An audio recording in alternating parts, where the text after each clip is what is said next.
And we're live. Hello, everyone, and welcome to episode 59 of Fans of Power. I am Joe Amato, and I'm here with Tyler T Rex Baker. And T Rex, we're still recovering from last week's episode with William Stout. That was a doozy, wasn't it? Yeah, I needed to kind of lie down for a while, and just let my brain recover, let alone the physical shock of like we sat down with almost an hour with this gentleman, and here's hoping we can get him back for that incredible sequel. Yeah, we need him back. We need him back for that sequel. We need him back. So yeah, because he was excited about wanting to come back, but just all the information we found out, stuff that he said that we've never heard before, things that we wondered when we were kids what it was like, and then he confirmed some stuff. And I know at least you were super excited to find out one thing that you've always been wondering since you were a kid, and he, confirmed that you were correct. And I know that was a moment for you. let me just tell everybody listening here, this is such a triumphant moment for me in my enthusiasm for Masters of the Universe to have just believed in, and as it turns out, I wasn't the only one. So I want to thank everybody that, even if I didn't hear that you agreed with this, maybe you stayed silent and just thought it and never really felt comfortable bringing it up, or for whatever the reason might be. But to have officially confirmed that Snake Mount is featured in the live action movie was just like,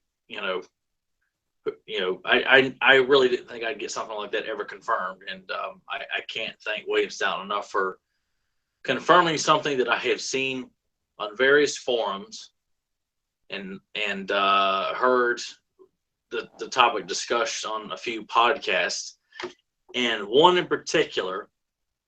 I guess we're looking at about 6 years ago. I wrote this particular podcast in email because I was desperate to test this theory that, just looking at this scene, this cannot be Castle Grayskull. Mm-hmm. And so this particular podcast decided to pass the buck, this question, to this particular gentleman on this podcast who was very quick to dismiss what I was talking about.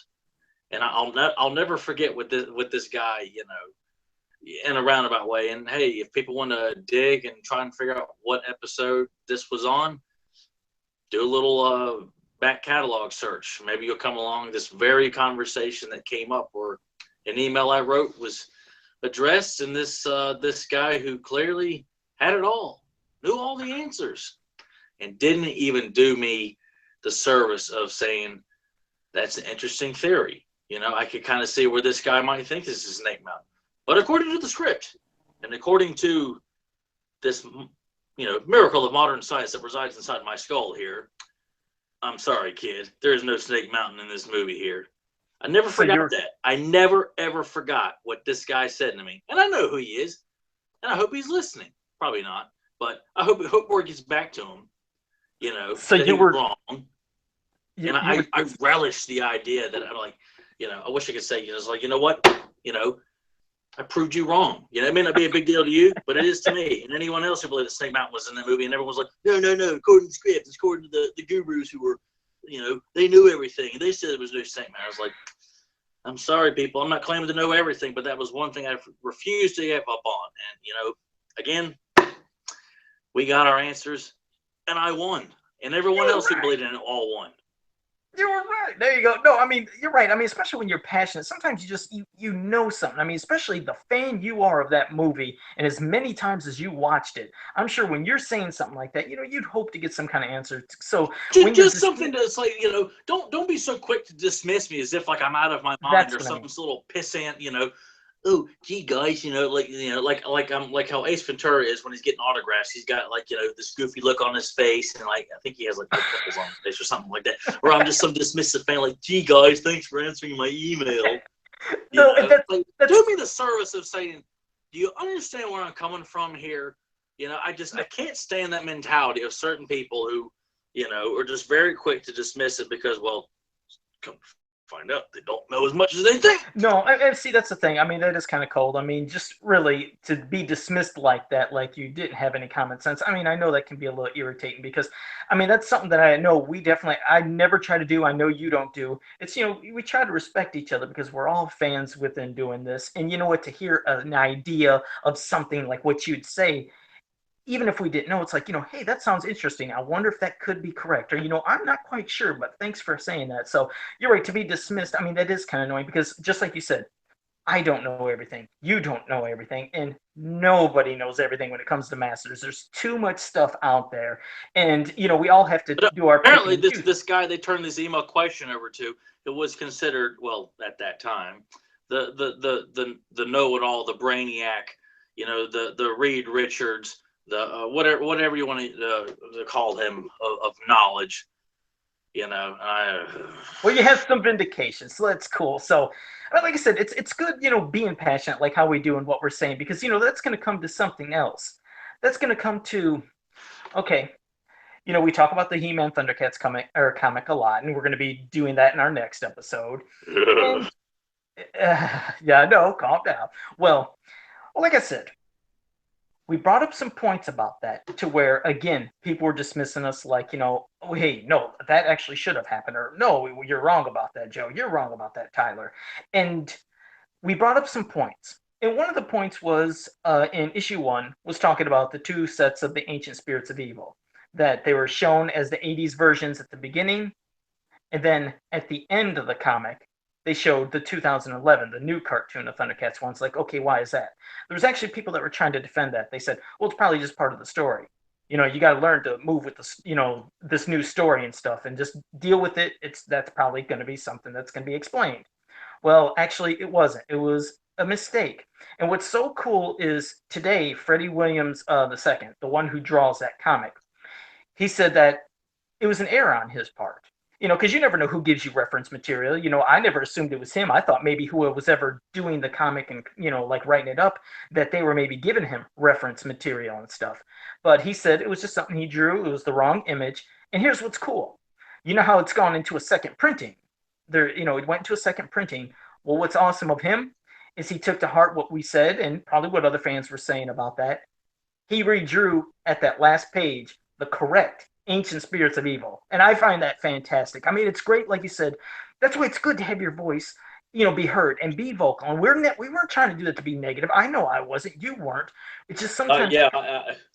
Oh, well, Tyler. Okay, maybe sorry, Tyler, you was. That's not my was not Okay. my intention. Well, maybe Tyler. I don't know, but you know what I mean. It's like I said, we're being passionate about it, and we're just trying to speak up, because if you sit and you don't say anything, things will never change. And it just shows that sometimes if you say something, look, I don't think in the history of He-Man comics or Thundercat comics, and I could be wrong, I don't think I ever remember anything like this being done, to where somebody was speaking up and they actually changed something for a second printing. I find that myself fantastic, and really it shows the character and the class that Freddie has of doing this comic, to redraw that for the fans, and especially to make the Thundercat fans happy.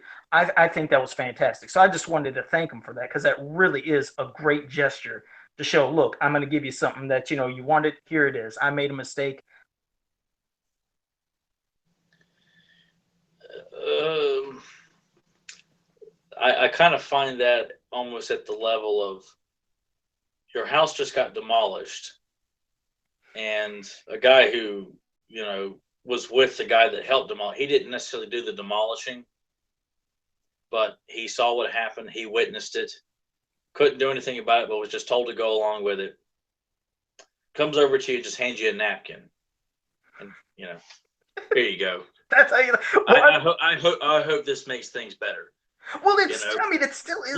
It's like, look, I'm yes, it was nice of him to go back and change that, but it is not a glorious change of satisfaction here, because that's not what's damaging to this book. That's just another casualty of the bad writing and the bad interpretations of both He-Man and Thundercats. It's even if he decides to go back and decide that instead of drinking Mom Ra, he decides to cook him up as a nice casserole instead. Tyler hates this guy. It's more logical story-wise if he actually ate Mom Ra, because it would be really dark and gruesome, like villains should be in superheroes now, where they brood and they're dark and just some sort of nonsense like that. That's not enough to salvage what's been done in these first 2 issues, and especially based on your second or your second review on the second, or your first, I'm getting tongue tied here. Your review That's on okay. the second issue was clearly, all right, look, I tried to play nice the first time around. Okay, now you've gone too far. This cannot possibly be something where you're just like, goody gumdrops, man. I can't wait for issue 3 this week. Well, no. I mean, good at gumdrops, but I mean, it shows, like I said, it shows it's something nice to do. It's not his fault because he signed the artist and he's instructed to draw this ridiculous toilet stain of a story here. So it's not his fault, and I appreciate the effort that he made. However, it's not enough. In Tyler's perfect world, I'm sure people are just like, oh man, did you see this? You see, I told you, everybody. These guys really care about telling a good story. Like, no, they don't. Not in the sense that what we're hoping for here. And I was just like, if you're saying that this was what Thundercats really is, that this was what really He-Man is, then I just like, well, and I don't mean have you watched the cartoon once as a kid, or you remembered a few episodes, or you bought it in the bargain bin at Walmart or Target for $5. The first 10 episodes for $5 or something like that, and somehow you seem to know this clearly is He-Man, because this is not He-Man, and it sure as hell is not Thundercats. Did I just light a fuse by accident? I sure didn't mean to do that. I think I just somehow accidentally lit a fuse and Tyler just exploded. But well, here's the thing. Like you said, sure, the writing part, yeah, I'm still having trouble with that. There is no doubt I'm still having trouble with that writing. But like you said, it shows Freddy, though, is still trying to do the cool thing. You're right. He was probably given something that, he just drew what they said. And then once he heard the backlash, if you will, of it should have been those, he went back and did something great. Like, so of all the things that were complained about, this is the one thing that gets fixed. Not to they're not going to go back. I know hold on. There are giant holes that us readers are constantly falling in and smashing our elbows and hurting our knees and busting our kneecaps, cutting our heads on the jagged pavement there. I know, in your perfect world, like I said, I know in Tyler's perfect world, I know what you want. Like you said, you want it to be rewritten. There's going to be flaws in everything that we like, to some extent here. So people get this out of the Grandpa Tyler here needs everything to be perfect, because I'm not asking to be perfect. I'm just asking you to treat these characters with dignity, for the same reason that they've been kept alive all these years, even after toy shelves didn't carry anymore, even after the cable stations stopped playing them.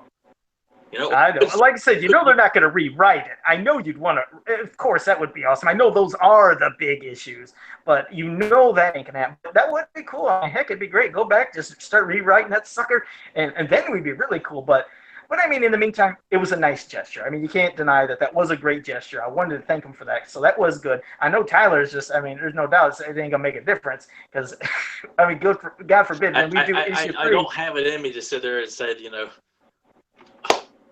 I just want to thank you so much for fixing one of millions of mistakes in this book here. In fact, I'm going to buy that second printing here and give more money to this guy who's writing this current book. Can I hold my hand up and say, you know what, though? I am going to go and buy that, though, because that is kind of cool they did it. So I'm getting it. I thank you, Freddie. And, all right. Well, Joe's part of the problem here.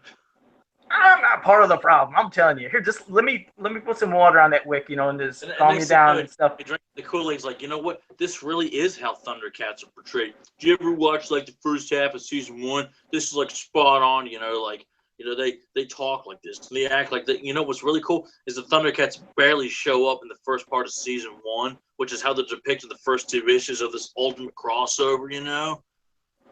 That's a lot of anger. That's a lot of anger, Tyler. Here, let's calm down. Well, it's been a while since we've talked about it, and since it's the 3rd issue is coming out soon, and it's like the beast is laid dormant.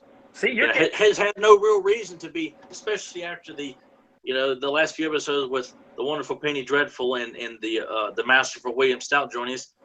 Great. Now we get to talk about a real hellhole.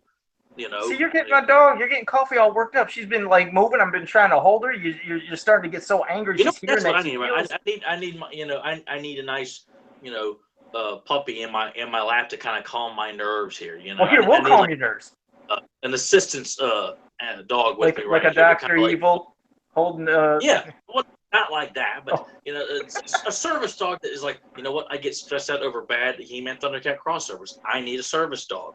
So I have my service dog kind of sitting here. I can pet and play with his ears and calm myself down. And rub something nice and soft. Well, I got your puppy. I got something. Let's do I something. guess I could bring my family bulldog Roscoe down here, but I don't think I get him to stay put here. He'd probably be wandering around. We'll have a version of a puppy. We're gonna move on to something. Let's talk about some cool stuff from the past. I mean, like I said, this will relax you.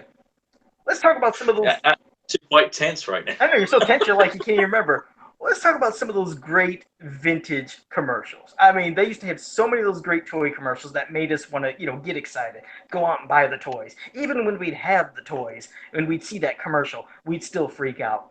Like some of my memorable, here's the thing. There's one of those, like kind of like ad marketing things they did that a lot of people hated, but I liked, and it was the Master Power one. I don't know about you, but I like that. My Master Power. Some guys got it, some guys don't. I don't know why some people hated that gimmick or the rap or whatever. Did you like that? Did you hate that? I mean, did you find a problem with it? I know I didn't.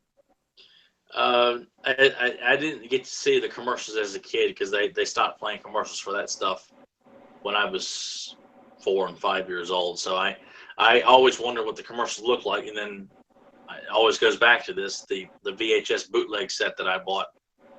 The last tape had 20 or 30 minutes of just commercials, and that's how I saw the Master Power rap with Spydor and Thunder Punch He-Man.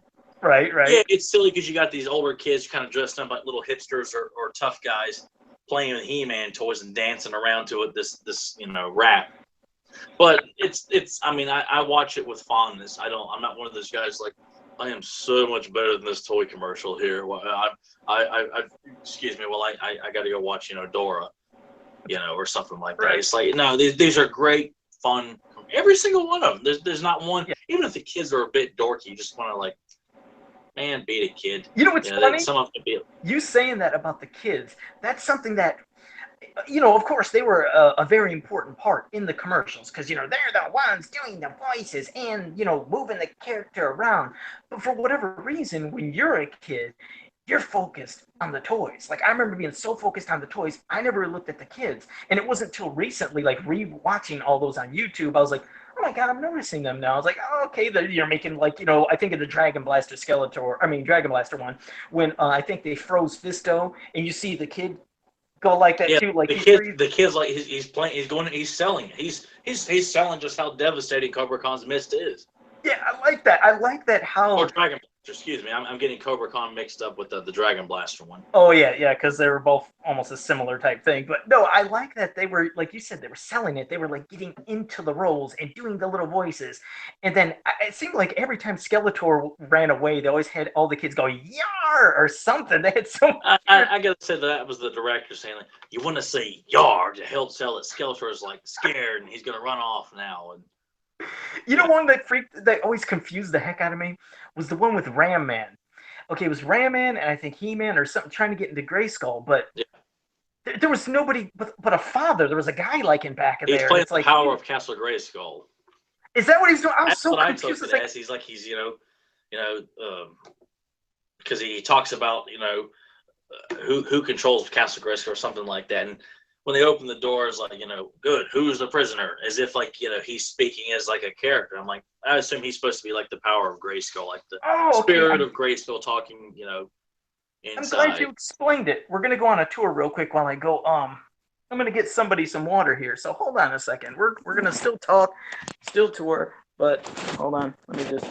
We're going behind the scenes. We're breaking kayfabe here, fans, while Rotten Amato is feeding, his Bond villain pet. I'm still talking, but she's water.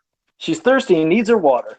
But okay, well, all right. It's the camera's all in limbo. I'm still talking and everything, but no. So then it comes to the other ones that they always had. The ones that I got a kick out of was, I remember. Do you remember how like I think with Cyclone? Oh, I love it. Might have been a couple.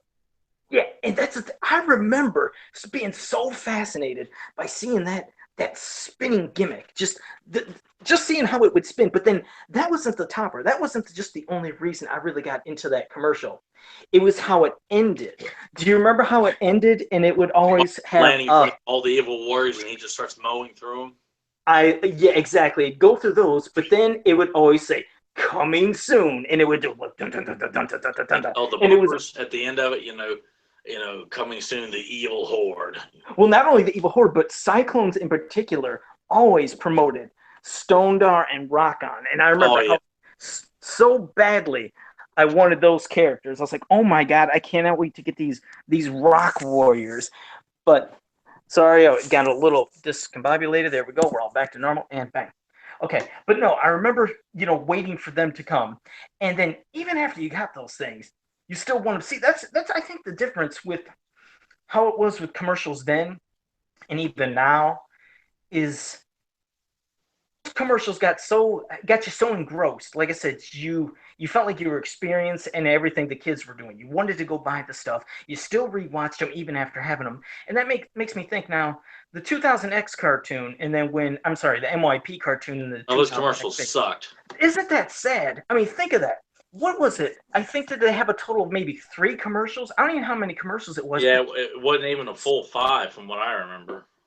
And that's what's bad. It's like, you know, I think not only with the bad way they marketed the cartoon, the bad way they marketed the toys with all the case pack ratios, but you know what? Commercials are a very important thing also with help selling things to kids. And when you barely have any commercials and the commercials they had were so bland, I think those sure didn't help sell the 2000X figures. And it's sad to see because, you know, because like I said, we're just talking about stuff from the past and then, the 2000 era and even coming to now, just trying to cover everything. But think about even the packaging of them 2000X figures. That had to be, for me, one of the worst packaging design. I mean, on the back, it would just show the figures and then figures. There was no art. That front was bland. It was just, there was no, like all the stuff we had. We had cool art on the back. The vehicles had amazing box art. I mean, what were your impressions of seeing even the art for the 2000X toys and figures and playsets? Like, God, it was wretched. Very lazy. The whole thing. I felt like the whole campaign from the marketing standpoint to how it looks just when you buy it. Of course, at the time, I was so happy to have anything. And it was one of those things you just kind of suppress and pretend it wasn't there because you were just so happy to have new He-Man toys. But no, it sucked. From the Castle Grayskull box to all the vehicle boxes to the car, well, just the car with 3 figures lined up on the sides here, and a very lazy front. Where it's almost like they're trying to invoke the exploding red rock, but it's just like no. I think a lot of those efforts is kind of makes you wonder if they spent so much money on this toilet, where did it go? Because they were so scared about doing another He-Man line because 2000X was such a flop in their eyes because they spent so much money on it, but you I wouldn't don't know know. where the money went. That's what I meant. I mean, it sure wasn't any kind of marketing. It didn't seem like it because, yeah, I mean, definitely the advertisement for that was, I mean, Must have was been to poor. hire Mario Lopez and to do that He-Man versus Skeletor opening at Toys R Us in New York or something like that. I I have don't. no clue, but I just know that. Could you picture if the stuff back in the '80s had? Because how we always talk that not only toys, the toys and the figures, but the box art and the art for them figures and playsets drew us in as much as the toys did. And just picture, you wonder what kind of impact would have had back then if they were just all just marketing and like on the vehicles, they showed just the vehicle. There was no box art. It was just a vehicle. You wonder, it's just, you always kind of wonder about things like that because the things when it comes to 2000X again is I hear a lot of people say it failed because kids aren't into barbarian stuff or savage stuff or sword and sorcery, which I don't buy because I mean there's things like Lord of the Rings and there's other fantasy stuff that plenty of kids got into, and that wasn't the failure I think of MYP and 2000X. It's again it was just that whole marketing and the ways they did everything. I think it was the worst I've ever seen, and unfortunately that Thundercats cartoon I think they suffered the same fate. If not worse. Yeah, because didn't they have the same time schedules jumping around different It days? Don't know flopped what's going on. around, but then again, too, I stopped watching it after the first 7 or 8 episodes, and by the point, I just didn't care anymore. The toys were so lackluster. I only bought a couple of them. It was just, you know, for companies or some marketing guru to sit there and claim that, well, this stuff is just not popular. It's like, no, you're clearly just someone who has a nice degree, and if people are going to listen to you because of your supposed credentials.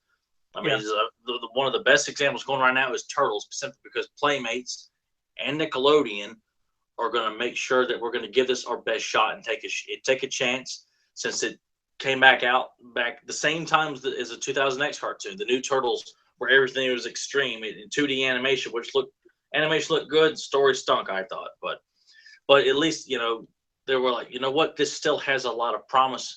Let's repackage it.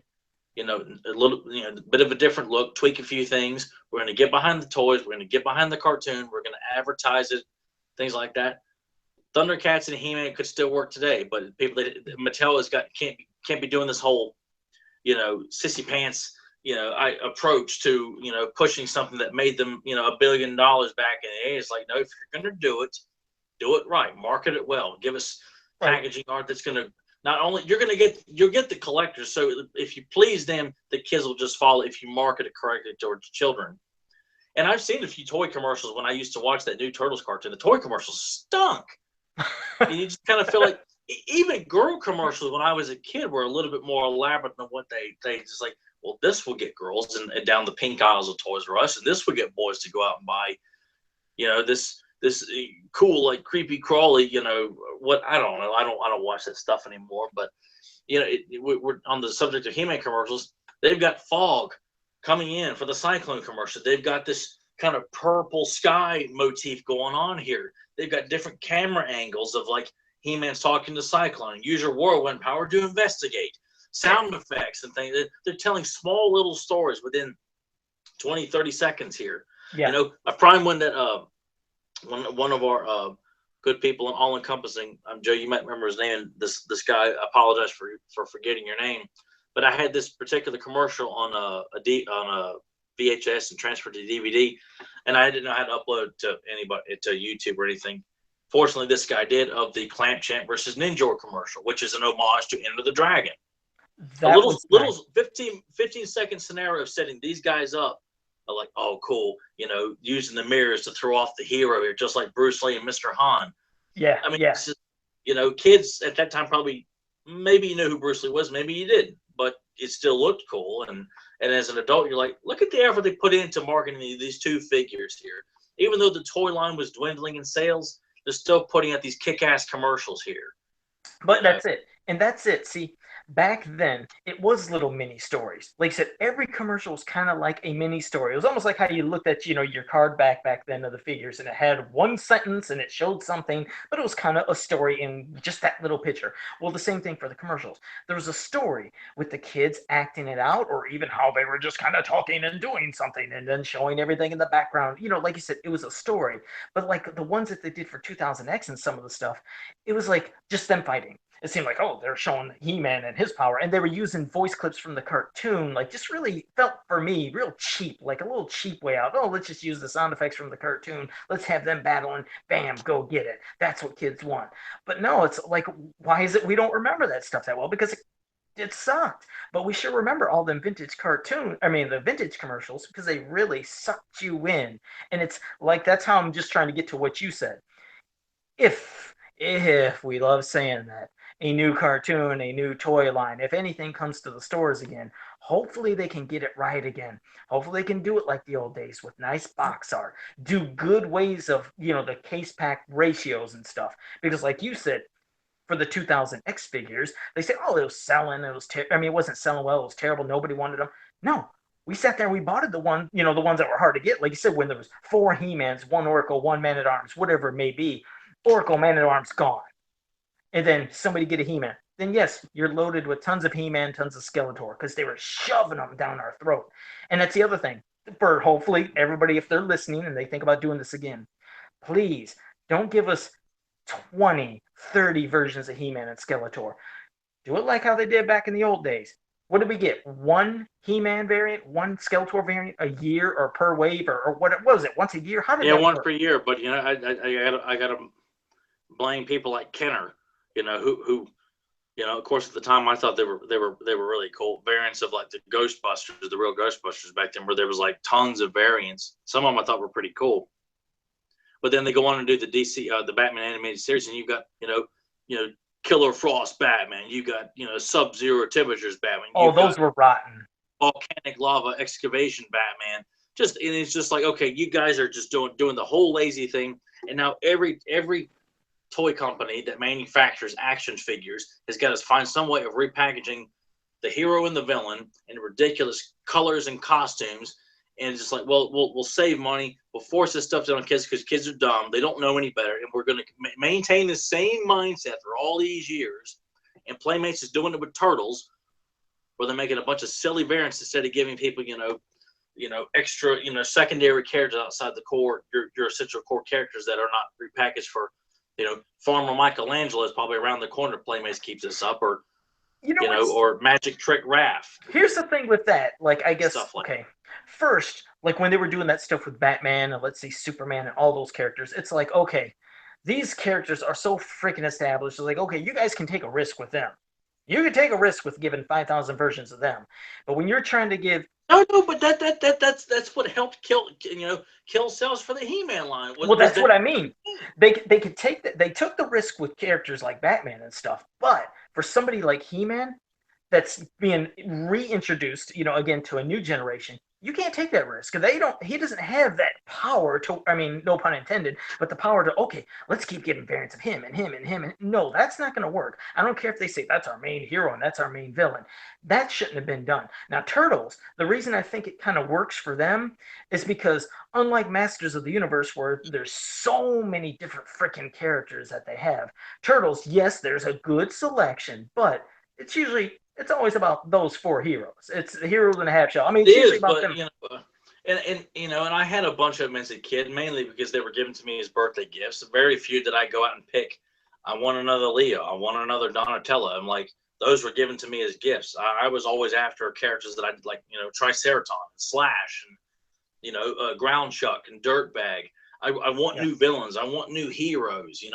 Which is got cool. A couple of cool variants. And of course, He-Man did. You come up with one good variant a year, and it's just like I'm sure if we were to walk into a marketing meeting with Mattel, if they, I think they still have the rights to do a brand new toy. If they wanted to, Super 7 is just doing the collector stuff. However, the argument being that if we walked into a marketing meeting with Mattel and saying, why can't you guys just give us one variant a year? If anything, all right, limit the amount of figures. If you don't want to sit there and put a whole lot of money into new molds and new sculpts and not being able to reuse them again, then just don't give us that many figures a year and focus on vehicles and things like that. And in a place that keep it short and simple, I don't know. I just feel like there's always been, I don't know. Maybe there's some sort of hidden meaning that, being in the toy business. Let's see if we could get somebody who worked at Mattel trying to figure out why is it in this industry that variants are so much more important than as if like kids don't know any better and they're just going to rely on their aunts and uncles and various family members to like, oh, we'll buy him a He-Man toy. He likes them He-Man toys, so just get him He-Man. And it's like the fourth or fifth, sixth, seventh, eighth variant that's come out, and now this kid is getting an eighth variant of He-Man. Like you said, that's kind of their easy way. It's their easy way of just selling it because, again, they want to push the main hero, main villain, and then probably, hey, it's the same exact figure, but let's slap a new armor on him. Let's just give him a new weapon. It's got to be practical, man. You can't have Spider-Man doing like lifeguard Spider-Man. He's trying to make sure that Dr. Octopus doesn't, emerge from the swimming pool and start, trying to attempt to drown the kids. And lifeguard Spider-Man's going to jump in this awesome commercial that they're putting out. It's like, if you're going to do a variant, make it a practical variant, something that it's not just, Samurai He-Man and Mega Punch He-Man and gosh, all some of this. Some of them look pretty cool, but the majority of them were about as forgettable as a fart in the wind. Yeah, they were pretty bad. Like, so there was way too many of them. But so those are ideas. Like I said, we figured to just shoot some ideas. Hopefully, if anybody's listening out there, they can get ideas of maybe what. Like I said, I know they're going to probably gear it more towards kids if it ever comes back to the stores. But they got to keep in mind, us collectors, they know we're going to want the stuff too. Well, that's why I feel like, if you're going to gear towards kids, which obviously that's what they want. They want kids. They're not focused on adult collectors. But that's where at least I'll give Playmates credit that even though their new turtle toys are not as colorful as the original ones they did, where, you pick up some of them that they lack a lot of color and detail and they get kind of cheap on it. But at least just starting it out, they won over, the adult fans, the people who grew up on it. You got them. All right, now get the kids. If you please the Yeah, adults, I think getting the kids should be relatively easy too. they did But it you can't great. predict what's going to be a hit. If that was the case, everybody would be doing it. But No, true. I mean, but they did it great. They really did it great with Turtles because they hit, like you said, old school fans. They got new fans, and I just don't see anything stopping them. So it again, I don't see it being anything with sword and sorcery and anything like that. Kids not into that, not being into it. No, it's just like I said. look, kids love Harry Potter and stuff like that. You got Sorcerer and that. The Lord of the Rings Yeah, films were all giant hits, even the Hobbit films. So yeah, so people they're like fantasy. It's just you market it right. If you market it right, I think it'd do fantastic. So, and fans out there, if you guys have ideas and you want to, comment on what we said, go ahead, let us know. Because I'm not saying I'm right. Tyler ain't saying he's right. It's just spitballing ideas of what you could think, what could possibly make it come back. Because it is kind of getting old and tiring of to keep talking about, oh, when's the new movie? Oh, when's the new this? As you notice, we Yeah, I'm don't sit tired there of and talking. speculate. Yeah, I'm so which sick of we don't talking do. about it. But I guess as long as we have nothing to report, it means we're still far away as we possibly can from McG and Kellen Lutz. You know, just taking a big, nice, soft serve dump all over this property here simply because, well, he's a Sony, hired hand, and he was in Expendables 3 as a forgettable character. We found our He-Man. Exactly, and that's why again, if fans ever did wonder, why, hey, why aren't you talking about the new movie that's coming or this that's coming? The reason being is because it ain't coming. If when we hear real official news, real about casting and shooting, and it's in production, and they start showing trailers, then we're gonna get excited. But almost 15 years of just speculation, that it does get tiresome. I mean, for new fans who maybe don't know about it, this has been going on quite a long time. They always say, hey, there's a new He-Man movie that's going to be made, get ready, and then fans start talking about it, and then nothing. And then next year, oh, they got a new script, oh, they got a new director, oh, they got a new studio. It's just tiresome. I want, me and Tyler, I want a new movie.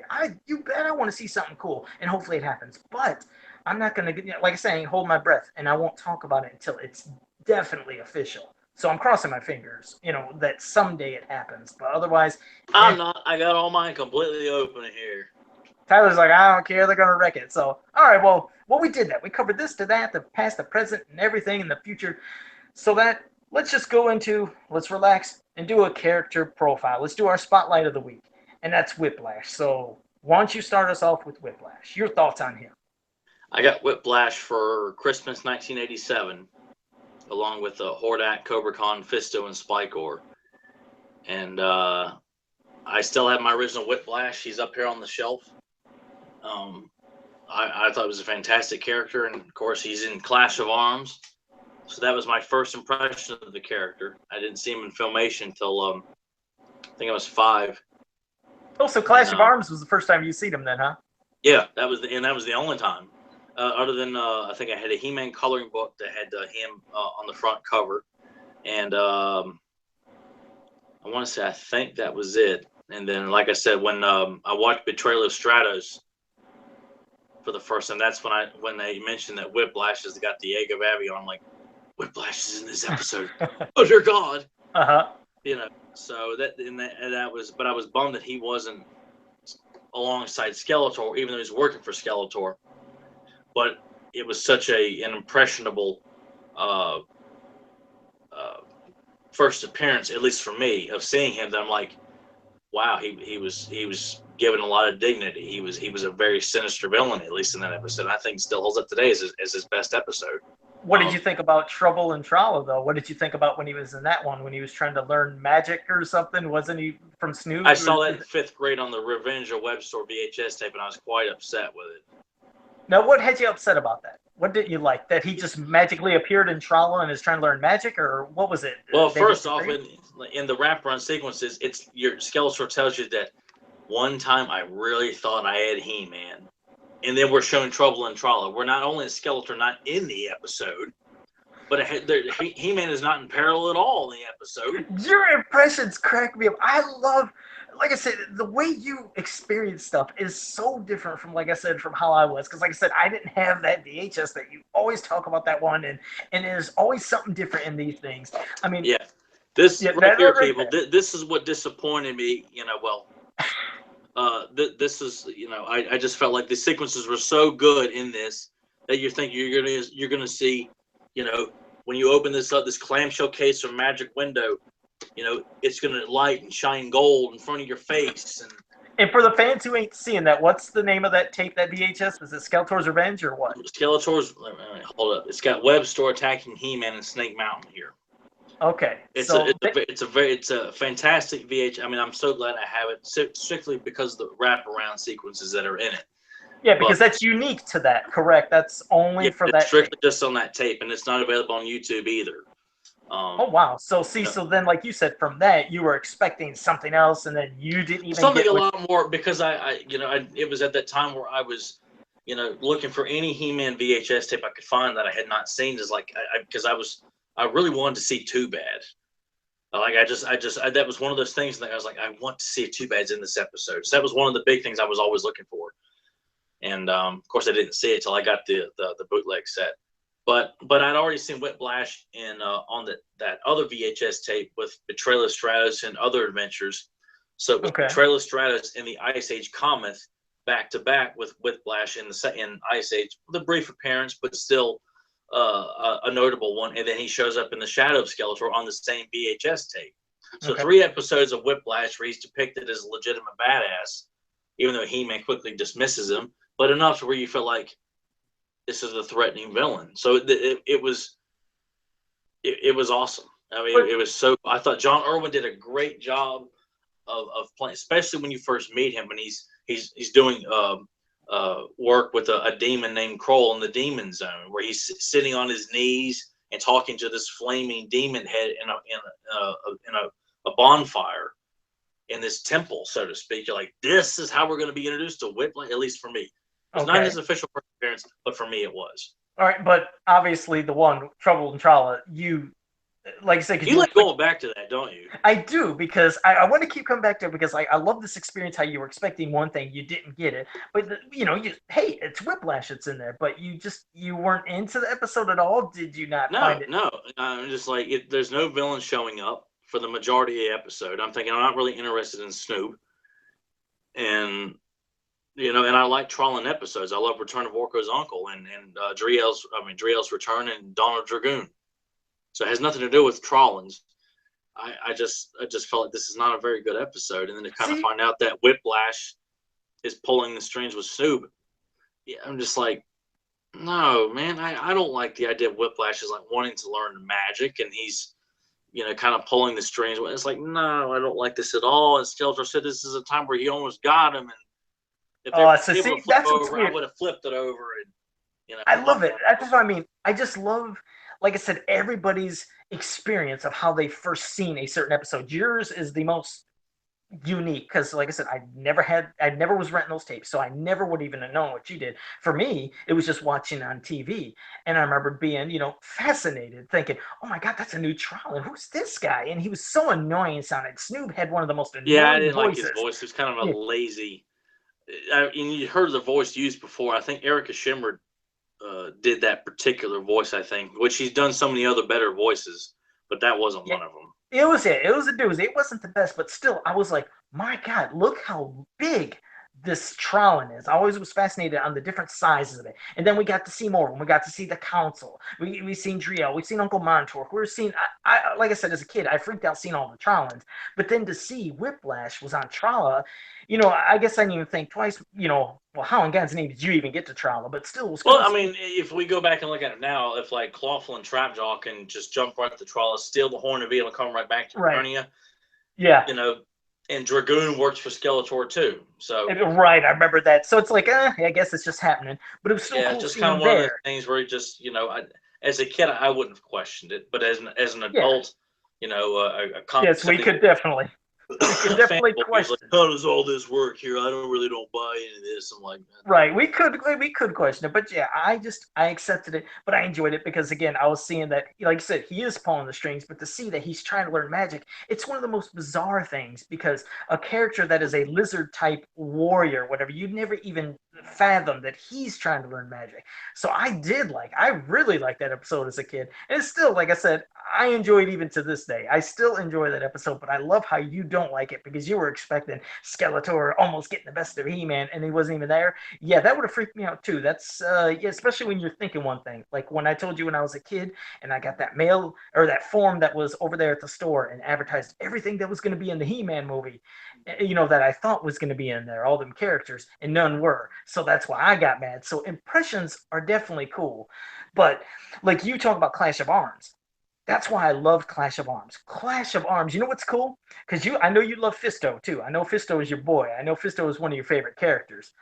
But I tell you what, if He-Man didn't come into the end and to save the day, did you notice Whiplash had Fisto beat? He was beating the mess out of him, from hitting him with the tail to slamming him with his tail to throwing him into a wall.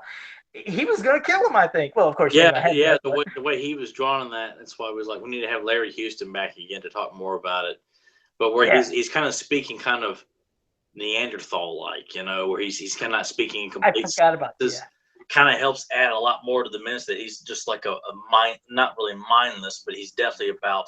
Did he talk caveman like? Wasn't it like me fight for Skeletor or however he said his Yeah, nonsense? and just his depiction where like Skeletor's pissed off at Jitsu and Claw for failing. All right, we're gonna finish you off, and then you just see a big hulking Whiplash with his original color scheme Yeah, standing right there, and Fisto's looking like, oh dear God, man, I can't go to the limit with this guy. I liked it because he was the one that basically the straw that broke the camel's back, but it was going to be Fisto's back. Yeah, he was the one that okay, now you beat this one, you beat this one. Now here comes Whiplash, and Whiplash he took care of Fisto. Fisto didn't get anything off on him, and again, like you said, he talks caveman like that, but in filmation he talks where it's like sinister and like diabolical and almost and intelligent, and I kind of like that portrayal. Which one other comic, this one it wasn't much of a fight or nothing. But in Hordak the Ruthless Leader's Revenge, he had his appearance in there. Remember when all the horde and the evil. Oh no, we're talking like, oh man, we got these two factions clashing in a Royal Rumble right in front of Yep, Castle Grayskull. exactly. One thing I wanted to bring up, I don't know if you ever paid attention, that cracked me up.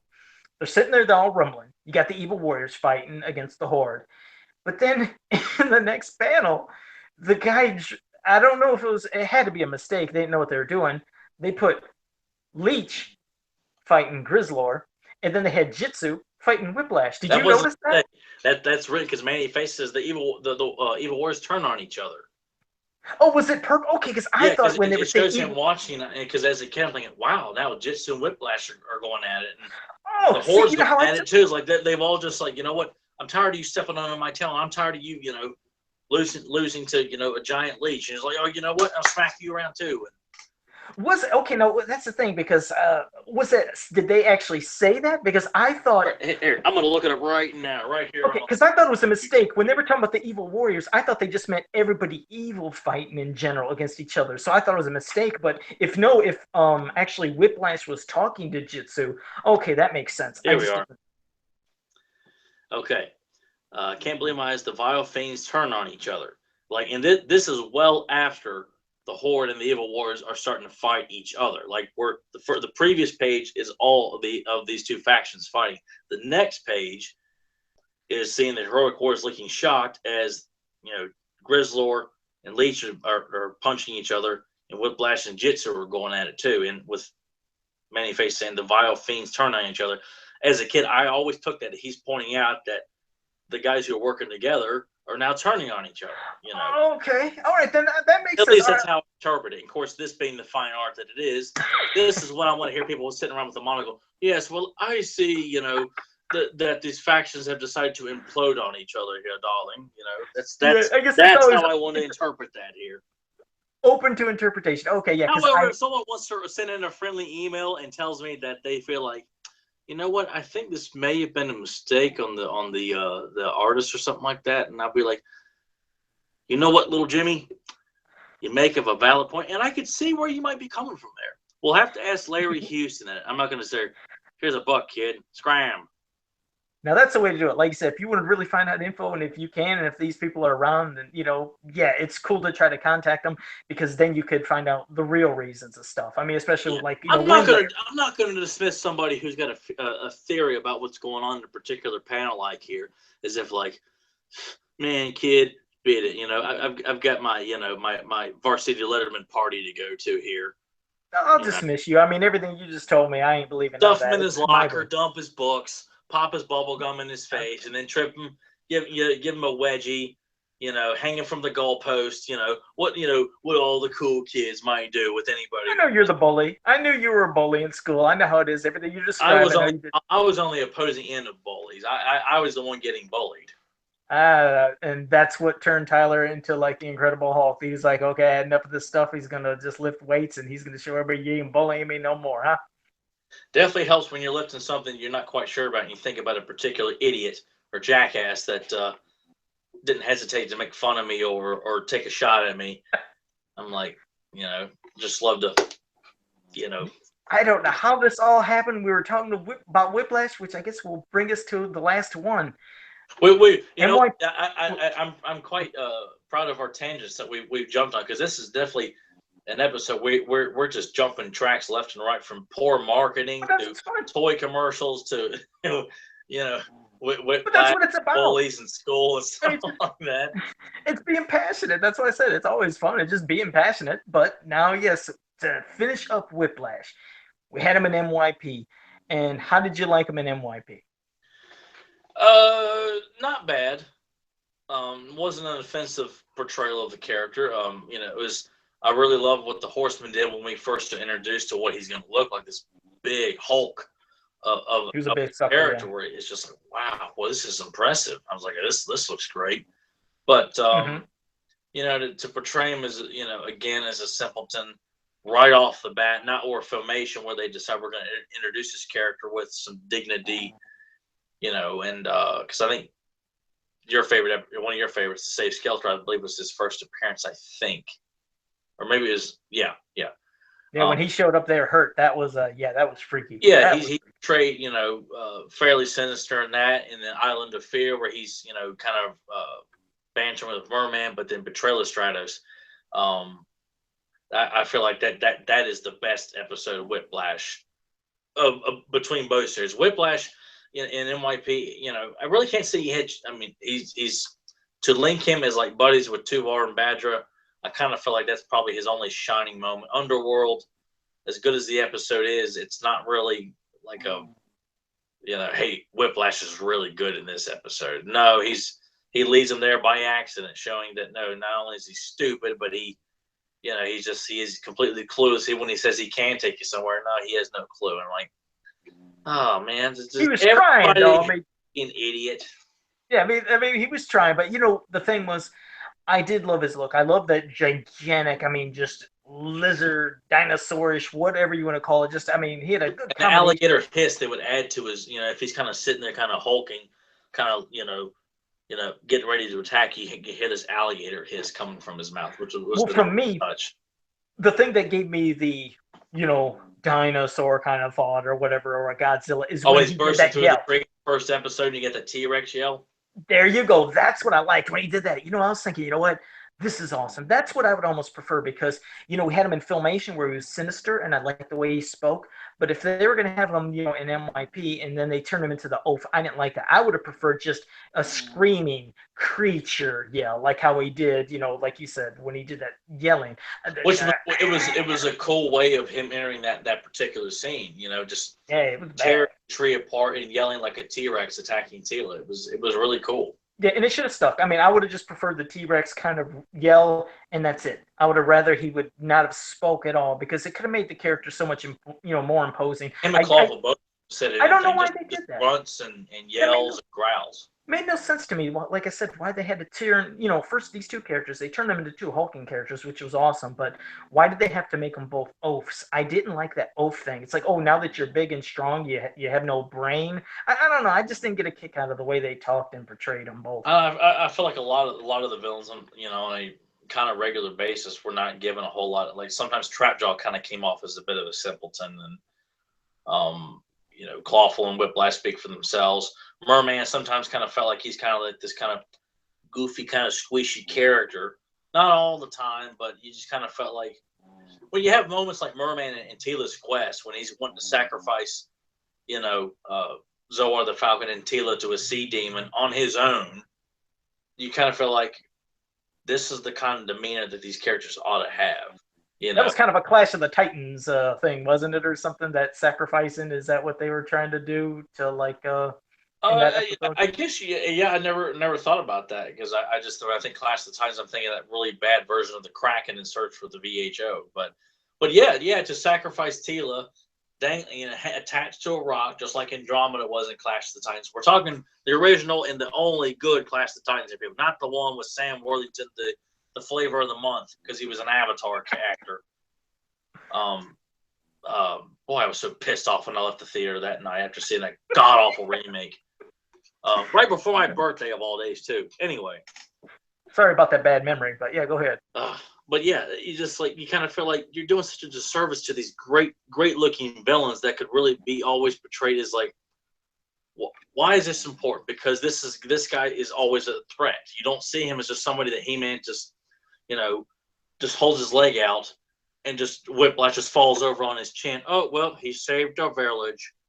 Yeah. It's you like to think that there's it's like having a babyface wrestler comes out and just squashes all the heels. You're like, well, where's the excitement? Where's the threat?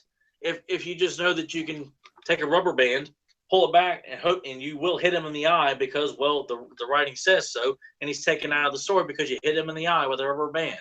Just there's no threat, and I hate that so many of the villains didn't, at least like Triclops was given some good moments, even though I don't like him as the lab technician and stuff like that. But Too Bad was given a good one. But yeah, Whiplash. No, I really can't say he went the route of Clawful, but he certainly could have been done better.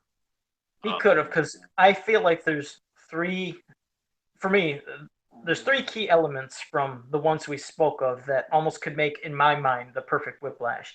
You have how he looked in MYP, which was so imposing. I love that. You had Filmation, where he had the sinister mind and he was real devious. I like that. And then we had the mini comic with Clash of Arms, where he was like this badass, unstoppable fighter warrior. He's a Leviathan. He's coming, and you're not going to stop him. I liked it. So if they took those three, boom, boom, boom, characteristics from each one to make the perfect Whiplash, that would just be a dream. If they could do that, take those aspects. Again, if they ever make another cartoon, if something happens, take those three parts from those different Whiplashes, mix them together, bam. That's, for me, that's the perfect Whiplash. I'd almost like to see Whiplash as someone who kind of dwells in swamps almost because of the alligator thing. Okay. There's a lot of sneak attacks from the water, in the swamp areas, just kind of the tail swiveling through the water to kind of let the audience know, hey, oh, dude, he's coming. They come Would that be his out of swamp? the water to bear hug He-Man and pulls him down to the water to try and drown him. It's his swamp. It's his home. Those who come in. Oh, I'm sorry. I was having a flash of an old TV show, Swamp Thing. I was like, what are you thinking, like Swamp Thing or something like that? Yeah. No, but that could be cool. That would be weird, hiding within the swamps, pump it up like that. But yeah, that could be kind of cool. But I also like the idea of him, hanging out in the Demon Zone in Filmation. Of course, as a kid, I didn't quite get the alligator thing. I didn't see it. Like when I saw his tail, I didn't think alligator instantly. I just thought, hey, he's a big lizard guy with sharp teeth. That's what I thought. I really thought it was like a Lizard Man. Of course, we had Lizard Man, but yeah. I always thought it'd be Lizard Man character when I looked at him every time. Just a Lizard Man, yeah. Yeah, but it worked, and I think that's a character that it's kind of hard to say. I think everybody likes him, but I don't think there's like a giant fan following for. I don't want to. I think Spikor. Like, there's a lot of fan demand for Spikor. Like, Spikor's not used a whole lot, and was shortchanged in both series. Didn't show up in MYP, and we probably was better off not showing up in Filmation. But there's a lot of excitement for Spikor. Like when they finally released Spikor, people were like, "We gotta have Spikor. Why don't we have Spikor yet?" Things like that.